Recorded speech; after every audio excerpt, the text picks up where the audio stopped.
ہمارے نبی نے کم کھایا، اور کتنی زوجات کی آپ کی ایک وقت میں؟ 9۔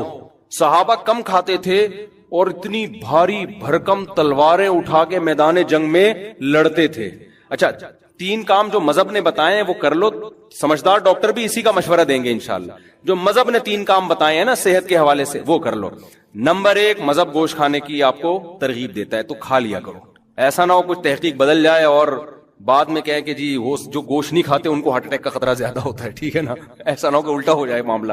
تو جو کھا رہے ہو تو اپنی ذمہ داری پہ مر جاؤ، کوئی مسئلہ نہیں ہے۔ تو پہلی بات گوشت نہ چھوڑو۔ دوسری بات آپ نے کیا کرنا ہے، ہمارے نبی صلی اللہ علیہ وسلم زیادہ کھایا کرتے تھے یا زیادہ کھانے کی ترغیب دی ہے یا بھوکا رہنے کی ترغیب دی ہے؟ کم کھانے کی نہیں، بھوکا رہنے کی۔ کم کھانا تو بہت کم کھانے کا مطلب کھائیں۔ ہمارے نبی کی جو سیرت ہے وہ ہے، اے اللہ ایک وقت کھانے کو ملے تو شکر ادا کروں اور ایک وقت بھوکا رہوں میں تو صبر کروں میں۔ سمجھتے ہو کہ نہیں سمجھتے؟ اور آپ صلی اللہ علیہ وسلم نے فرمایا، میری امت میں، جو حدیث کا مفہوم میں اپنے الفاظ میں بیان کر رہا ہوں، آپ نے فرمایا خیر القرون قرنی ثم الذین یلونہم ثم الذین یلونہم، سب سے بہتر میرا زمانہ ہے، پھر اس کے بعد والا، پھر اس کے بعد والا، پھر آپ نے فرمایا یفش الکذب، جھوٹ پھیل جائے گا، یعنی برائی آنا شروع۔ اور انہی برائیوں میں آپ نے بتایا کہ جھوٹی گواہیاں، اور انہی میں آپ نے بتایا کہ لوگ زیادہ کھانا شروع کر دیں گے۔ یہ نہیں فرمایا کہ حرام کھانا شروع کر دیں گے، نا نا نا نا، حلال کھائیں گے مگر زیادہ۔ تو زیادہ کھانے کو بھی کس میں شامل کیا جا رہا ہے؟ برائی میں شامل کیا جا رہا ہے، یعنی امت اتنی بری ہو جائے گی خوب کھانا شروع کر دے گی، کھانا بہت کھائے گی۔ نہیں آ رہی بات میرا؟ تو کم کھانے کی ترغیب ہے، کم کھانے کی ترغیب ہے۔ اتنی ترغیبات ہے نا کم کھانے کی کہ ہمیں تو اپنے بارے میں ایسا لگتا ہے کہ یار پتہ نہیں ہمارا ہوگا کیا، یعنی اگر ہم پیغمبر صلی اللہ علیہ وسلم سے قیامت کے دن ملے اور اپنے پراٹھوں کے، ہم نے کسی نے بتا دیا کہ یہ 2 پراٹھے صبح ناشتے میں کھایا کرتے تھے، تو امید تو ہے کہ انشاءاللہ ان چیزوں پہ پکڑ نہیں ہوگی۔ یہ ترغیبی چیزیں، کوئی واجب حکم نہیں ہے، لیکن ہم جائیں گے کہاں؟ تو ہم بہت کھاتے ہیں بھائی، بہت کھاتے ہیں۔ نبی صلی اللہ علیہ وسلم کی خدمت، یہ میں ٹاپک کمپلیٹ کرتا ہوں، جب چل پڑا ہے نا اتنا ہو گیا تو اس کو مکمل۔ آپ نے جو بھائی موضوع دیا ہے وہ کہاں گئے بھائی نے پرچی دی تھی؟ وہ میں اس پہ ضرور بیان، آپ جمعے کے بیان میں آتے ہیں، میں انشاءاللہ اس پہ ضرور، میرے ذہن میں پہلے سے یہ ٹاپک تھا، میں اس پہ ضرور بات کروں گا انشاءاللہ۔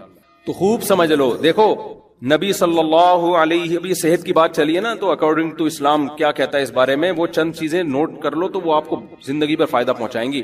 نبی صلی اللہ علیہ وسلم نے فرمایا کہ 2 آدمیوں کا کھانا، ایک آدمی کا کھانا 2 کے لیے کافی ہے۔ طعام الواحد یکفی الاثنین، ایک آدمی کا کھانا 2 کے لیے کافی ہے، یہ صحیح حدیث ہے۔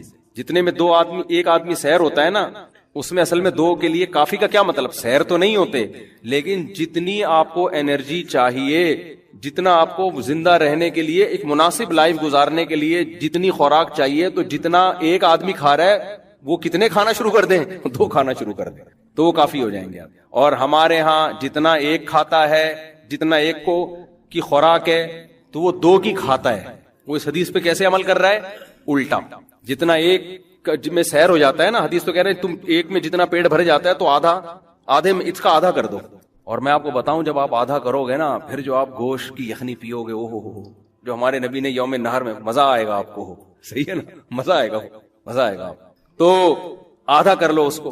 اور نبی صلی اللہ علیہ وسلم کی خدمت میں ایک کافر آیا، آپ صلی اللہ علیہ وسلم اکرام کرتے تھے، چاہے مسلم ہو غیر مسلم، آپ صلی اللہ علیہ وسلم نے اس کو دودھ پلایا۔ ہمارے یہاں دودھ پیا جاتا ہے ناشتہ کرنے کے بعد، 2 پراٹھے کھانے کے بعد، پھر آپ 1 گلاس دودھ پیتے ہیں اور کہتے ہیں کہ کیلشیم ملے گا، فیٹ ملے گا، کچھ بھی نہیں ملے گا اس سے، ٹھیک ہے، اس کی کھانچے کہیں ہیں ہی نہیں جہاں جا کے یہ فٹ ہو۔ ہم جو نبی کی سیرت میں دودھ دیکھتے ہیں نا، اس میں 2 چیزیں نظر آتی ہیں ہمیں۔ ایک تو شدید بھوک میں، بھوک مٹانے کے لیے دودھ پیا گیا ہے، یعنی دودھ ایز اے کھانا استعمال کیا گیا ہے۔ ہمارے ہاں دودھ کو کھانا بولتے ہی نہیں ہے۔ دودھ جب شدید بھوک لگ رہی ہوگی نا تو پہلے خوب بریانی اور نہاری طبیعت سے پھوڑنے پھاڑنے کے بعد پھر کہیں گے، کیونکہ حکیم صاحب نے کہا ہے کہ رات کو دودھ پی کے سونا چاہیے، لہذا پھر دودھ پی کے سو کے ایک دن دھماکے کے ساتھ پھٹ پھٹا کے ہلاک ہو جائے گا۔ تو ہم نبی کی سیرت میں دیکھتے ہیں، غزوہ احد میں دیکھو نا، سب صحابہ کو شدید بھوک تھی، تو حضرت ابو ہریرہ رضی اللہ تعالیٰ عنہ کو نبی نے حکم دیا، یہ دودھ کا ایک پیالہ آیا ہے نا، شدید بھوک تھی صحابہ کو، 2 3 دن کے سے بھوک لگ رہی تھی، پیٹ پہ پتھر باندھے ہوئے تھے، تو آپ نے کیا فرمایا؟ حضرت ابو ہریرہ کہتے ہیں کہ ایک ہی پیالہ تھا، تو نبی صلی اللہ علیہ وسلم نے حکم دیا کہ دائیں طرف سے پلانا شروع کرو، تو کہتے ہیں میں نے سوچا کہ میں اتنا مجھے بھوک لگ رہی، میرے حصے میں تو کچھ بھی نہیں آئے گا، اللہ نے برکت اتنی رکھی تو سب نے سیر ہو کے پیا اس کو. حضرت ابو ہریرہ کے برکت دے دی اللہ نے، ایک معجزہ نبی کا ظاہر ہوا. حضرت ابو ہریرہ نے پیا، کہتے ہیں اور پیو اور پیو، سیر ہو گئے حضرت ابو ہریرہ رضی اللہ تعالیٰ عنہ. اس طرح کی اور بہت ساری ہمیں مثالیں ملتی ہیں کہ شدید بھوک میں بھوک کس سے مٹائی ہے؟ دودھ سے. پھر دودھ جزو بدن بنتا ہے اور ایسا ٹھا کر کے جا کے باڈی کو لگتا ہے نا. تو دو چیزیں نبی نے بھوک میں استعمال کیا، دوسری چیز تازہ دودھ استعمال کیا آپ صلی اللہ علیہ وسلم نے، بوائل دودھ نہیں استعمال کیا، یعنی جہاں تک ہمارے معلومات ہیں تازہ دودھ. اب میرے یہ کلپ چلایا گیا، کسی نے کہا دیکھو لوگوں کو کچا دودھ پینے کا مشورہ دے رہا ہے جراثیم والا، تو دودھ کچا جب پیو جو فوراً نکالو اور فوراً پی جاؤ، اگر رکھ لیا تو پھر کچے کا نہیں. ہم بھی کہتے ہیں بھائی وہ تو ڈاکٹر لوگ بولتے ہیں اس میں، اور پھر خاص طور پہ جو گوالا تو کچا بھی پلا رہا ہے نا، تو اس میں گوالا بھی تو دے رہے ہیں نا دودھ، تو بھینس جتنا دے رہی ہے اس میں گوالا کا بھی اتنا اپنا خون پسینہ شامل ہے، گوبر کی چھینٹیں اور پتہ نہیں کیا کہ اس کو تو لازمی اپنی گائے ہو اپنی بکری ہو اور تمیز سے تھن دھو کے تمیز سے نکالا ہو تو وہ کچا ہی بہترین ہے. وہ آپ میرے مشورے پہ پی کے دیکھیں، آپ کو بوائل میں اور کچے میں زمین آسمان کا فرق لگے گا. آپ ایسے ٹماٹر ہونا شروع ہو جاؤ گے، پیٹ بہت اچھا ہو جاتا ہے، بہت سارے فائدے ہوتے ہیں. تو ہمارے نبی نے ہمیشہ دودھ حلب الشاتا، دودھ نکالا اور دودھ پیا، کچا پیا ہے. تو یہ دو چیزیں. خیر، تو میں عرض کر رہا تھا کہ کچھ لوگ آئے آپ صلی اللہ علیہ وسلم کی خدمت میں، تو ان میں غیر مسلم بھی تھا، تو آپ نے اس کا اکرام کس سے کیا؟ بھوک لگ رہی تھی سب کو تو آپ نے دودھ پلایا. انہوں نے 7 پیالے دودھ پیے ہیں اس غیر مسلم نے. پہلے کے پیالے بھی بڑے بڑے ہوتے تھے، ایک پیالہ آپ نے فرمایا اور اس نے کہا اور، دوسرا آپ نے فرمایا اور اس نے کہا اور، 7 پیالے پی گیا. 8ویں پہ اس نے کہا بس میرا پیٹ بھر گیا، سیر ہو گیا، چلا گیا، مسلمان ہو گیا. وہ نبی کے اخلاق اور آپ کی سیرت کو دیکھ کر اگلے دن دوبارہ آیا، پھر آپ نے دودھ پیش کیا، اس نے 1 پیالہ پیا، آپ نے دوبارہ پیش کیا، اس نے کہا شبیعتو، میں سیر ہو گیا. نہیں یہی بات سمجھ، حالانکہ اس کو نبی نے کم کھانے کی ترغیب، اس کو تو اسلام ابھی سیکھنے کا موقع ہی نہیں ملا نا. تو ایسے موقع پہ آپ نے فرمایا الکافر یأکل فی 7 امعاء، کافر 7 آنتیں بھرتا ہے، والمؤمن یأکل فی معا واحد، مومن 1 آنت بھرتا ہے. کیا مطلب؟ مومن کی خوراک کافر سے 7 گنا کم ہوتی ہے. ان صحابی کو نہ یہ پتا تھا کہ اس کو میڈیکلی مجھے کوئی فائدہ ہوگا اس کا، یہ بھی نہیں معلوم تھا. کوئی ڈاکٹر تھے اس زمانے میں سمجھانے والے؟ نہ انہوں نے نبی سے کم کھانے کی ترغیبیں سنی تھی.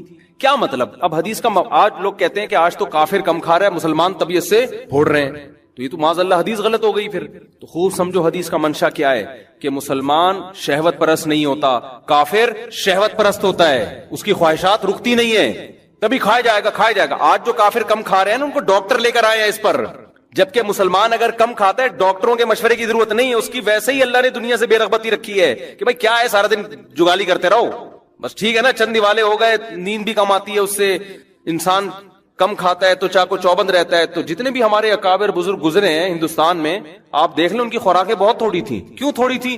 بھائی وہ ان کو دین کے کام کرنے ہیں، وہ کہتے ہیں زیادہ کھاؤ تو نیند آتی ہے، تو کھاؤ اتنا نا جتنا افورڈ کر سکو. تو خواہشات سے انسان نکل جاتا ہے. تو آج جو کافر تھوڑا کھا رہے ہیں نا، وہ ڈاکٹروں کی رپورٹیں ہیں، ڈاکٹروں کے مشورے ہیں. ورنہ اگر صحت کا معاملہ نہ ہو تو پھر کافر خواہشات نفسانیہ میں زیادہ ہوتا ہے، مسلمان کم ہوتا ہے. تبھی تو دیکھ لو نا، زنا کتنا زیادہ ہے وہاں پہ. وہ تھوڑی عورت کے بغیر گزارا کر سکتے ہیں، یہاں 30-35 سال عمر ہو جاتی ہے، شادی نہیں ہوتی اور گزارا بہت سے لوگ چلا رہے ہوتے ہیں. تو مسلمان میں آج بھی خواہشات نفسانیہ پہ کنٹرول دوسروں کی نسبت زیادہ ہے. بات یہ ہے کہ ان کو موٹیویشن مل رہی ہے ڈاکٹروں سے، ہمیں نہ مذہب سے مل رہی ہے اور نہ ڈاکٹروں سے مل رہی ہے. ڈاکٹر صاحب کو آپ کسی دعوت میں لے جائیں، آپ سے زیادہ ڈبل، وہ ڈاکٹر جو میرا بیان نہیں سن رہے ان کی بات کر رہا ہوں، وہ آپ سے زیادہ ڈبل، آپ جائیں وہ سگریٹ پی رہے ہوں گے، تو آدمی کہتا ہے یار جب اتنی نقصان دہ تو یہ کیوں پی رہا ہے بھائی. ٹھیک ہے نا. تو اب خوب سمجھو، نبی صلی اللہ علیہ وسلم نے کیا فرمایا؟ مسلمان 1 آنت بھرتا ہے اور کافر 7 آنتیں بھرتا ہے، یعنی اس میں خواہشات نفسانیہ کم ہوتی ہیں. تو آپ نے ان صحابی کو اپریشیٹ کیا کہ نہیں کیا؟ اگر یہ عمل غلط ہوتا تو آپ ان سے کہتے کہ تم جب کافر تھے تو تم نے 7 پیالے پیے تھے، تم نے اسلام قبول کر کے صرف 1 پیالہ پیا، یہ بالکل ٹھیک نہیں ہے، اس سے تمہارے جسم میں کمزوری ہو جائے گی. نہ نہ نہ، حالانکہ نبی صلی اللہ علیہ وسلم امت مسلمہ کو کمزور دیکھنا نہیں چاہتے. اگر یہ چیز کمزوری کا سبب ہوتی تو ہمارے نبی کیا فرماتے کہ کمزور مومن اللہ کو طاقتور سے زیادہ محبوب ہے، لہذا کم کھاؤ تاکہ کمزور ہو جاؤ. ہم تو یہ دیکھتے ہیں